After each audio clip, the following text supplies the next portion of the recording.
বন্ধুরা, আজ আমরা প্রথম বৃন্দাবনে নামলাম। নেমেই একটা অপূর্ব দৃশ্য দেখতে পাচ্ছি, যেখানে একটা মেয়ে কি সুন্দর গন্ডি কেটে কেটে টোটাল বৃন্দাবন পরিক্রমা করছে। প্রথমে ভেবেছিলাম মেয়েটা হয়তো একা, দেখতেই পাচ্ছ যে রাস্তার পাশ দিয়ে কিভাবে গন্ডি কাটছে। পরে আমরা দেখতে পাই তার হাজব্যান্ডও আছে, এরা স্বামী স্ত্রী দুজনে এভাবে গন্ডি কাটছে। হয়তো কোনো রাধারানীর কাছে কোনো কিছু চাওয়ার ছিল, হয়তো পূর্ণ হয়েছে, সেই জন্য তারা পুরো বৃন্দাবন এইভাবে সুন্দরভাবে গন্ডি কেটে কেটে পরিক্রমা করছে।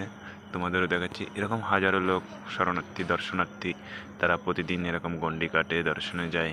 তোমরাও যেতে পারো, তোমরাও রাধারানীর কাছে প্রার্থনা করো, তোমরাও তোমাদের সমস্ত মনস্কামনা পূর্ণ হোক। আর আশা করি রাধারানীর কৃপা অবশ্যই তোমাদের উপর থাকবে, আর রাধারানী তোমাদের মনস্কামনা অবশ্যই পূর্ণ করবে। আর তবে যে যাই হোক, এভাবে এত কষ্ট করে গন্ডি কাটা খুবই দুঃসহ এবং খুব সাহসিকতা একটা ব্যাপার। তো নিশ্চয়ই বড় কোনো বা ভালো কোনো কাজের জন্য চেয়েছিল, পেয়েছে, তাই গন্ডি কাটছে। তো দেখা হবে আগের ভিডিওয়ে।